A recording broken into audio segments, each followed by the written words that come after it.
So they're inbuilt functional interfaces in Java itself. We have many of them. If we will go to external libraries and Java-based, Java, and we'll go to the util, and under the util, we can find the package function, and these are the all functional interfaces we have in the Java itself.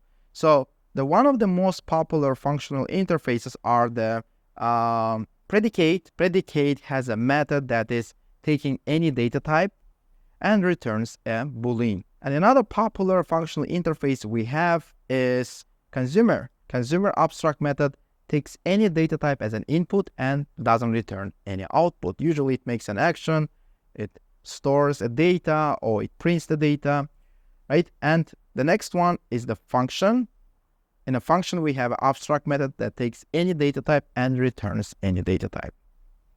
For this functional interface, we have another functional interface that's called as a by function, right? So by function is the same method, but it takes two parameters, any data types, t as a first parameter, u as a second parameter, and returns any data type.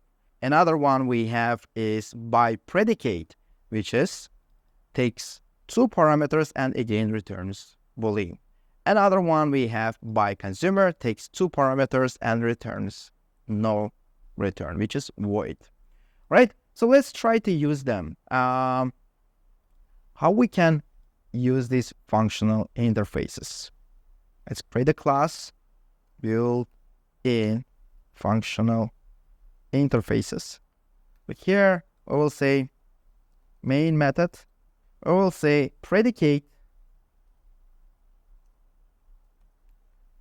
and I will pass an integer, and I will check if this integer is even number. I will say equals to, I will implement the abstract method as a lambda expression. I will say take this parameter, which is going to be integer, and check if the modulus of 2 is equals to 0.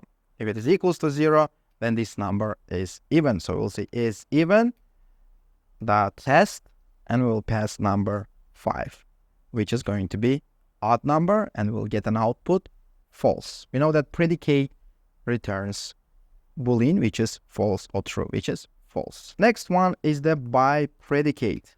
We will pass two parameters here. Let's say a string and integer. So we will check if the number of the letters in the first string is equals to the second string that we'll pass. Okay, so we'll say check length, right? So we'll say, hey, take these two parameters, which is string x and integer y, and get the length of that string and check if that is equals to y, right? So let's say we will say, hey, this is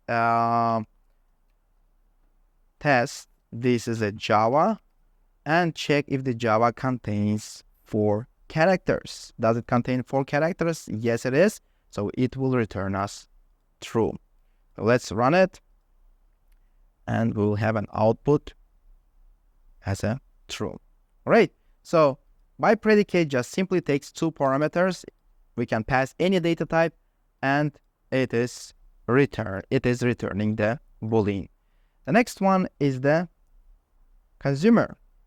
Consumer takes any data type, which is, let's say, string, and gives no output, which is, let's say, we will print the first character of the string, right? So we'll say take this string and just print me the first character, which is at index 0. Call this method print first char, say accept, and we'll pass Java, and we are expecting a J as a print. So since it is already printing, it's not returning any value, we will not use print statement, since it will not return any value, but it will simply print. Let's see if we're getting the right output. Yes, J is being printed.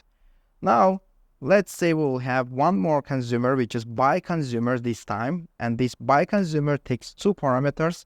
Let's say it will take string and the other one is string.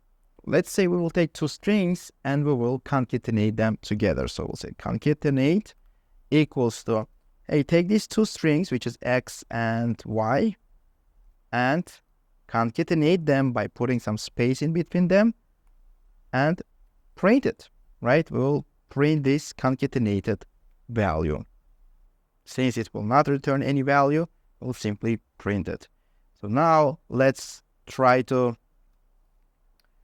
call this saying concatenate dot accept, and we will say Java and love, right? So this time it will print us Java space love. Yep, Java space love.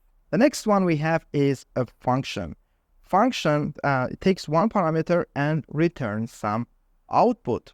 Let's say we will take a string as an input, okay, and we will return char, which is a character, as an output. We want to get the last character of the string, get last char. So what we will do, we'll say take this string and return me the char at the last character, which will say get the length of it and -1. This way it will return us the character of that string. So let's test this saying apply love, and we will have the last character e. That's what we will get as an output. Yep, we have an output as an e. And the last one, which is by function. The by function will take two parameters. Let's say it will take string array of the string and another array of the string, and it will combine these two array and will return us array of the string as a combined output. So we'll say combine arrays. So we'll say equals, take two arrays, which is x and y, right? And we will open the curly braces. We will write multiple line of code here. And we'll say, hey, this will return a combined array as an array of the strings. So what we'll do, we'll create array of the strings here as an output, saying equals to new string. It's an output. And here we gotta give the length. The length of this array will be the length of the first array plus the length of the second array. So now we need to loop through each array and add the values to our output. So we'll take the first array, add the values to the output, and then we will take the second array and add those values to the output. So we'll say for loop I equals to 0, and we'll say here is output dot length. Here we'll say if I is less than first array's length, then go ahead and add the values of the first array to the output array. So we'll say output I equals to x at index I. Once it is done, let's say it finished adding all the elements from the x array, then we will go to the else statement and we'll say, hey, this time add the values of y array to output array. So we'll say output I equals to y, and here we need to have another index, since this index will be at specific index already, but we gotta start from 0 here. So we'll create another i2 here that will be equal to 0, and we will pass this i2 right here. And every time we will be incrementing that i2 by 1, and then we will return the output. That will be at solving this problem, right? We will combine these two arrays that will pass, which is x and y, into the one array output, and we'll return it. Now what we want to do, we want to create two arrays saying array 1 equals to ABC, right? And x, y, z. And we'll have another array, right? That will be having, let's say, one value, tyu, right? So let's call this method, which is, we will say system.println, we'll print the output, and that will return array. So we will say arrays to string. So we'll print the output as a string, and we'll say combine arrays dot apply. And here we'll pass the array 1 and array 2. It will take these two arrays and combine them here, and we'll return that value. All right, so we have an issue here. So we shouldn't be saying 0, we should say I here, right? So I should be as a condition there. Let's run this again. Yep, we have all of these three values combined in the single array. All right, this is how we can use by function, by consumer, predicate, and by predicate functional interface that is inbuilt in Java. There are many of them, but mostly these are the used ones. But again, it's good to go through them all and learn more about these functional interfaces.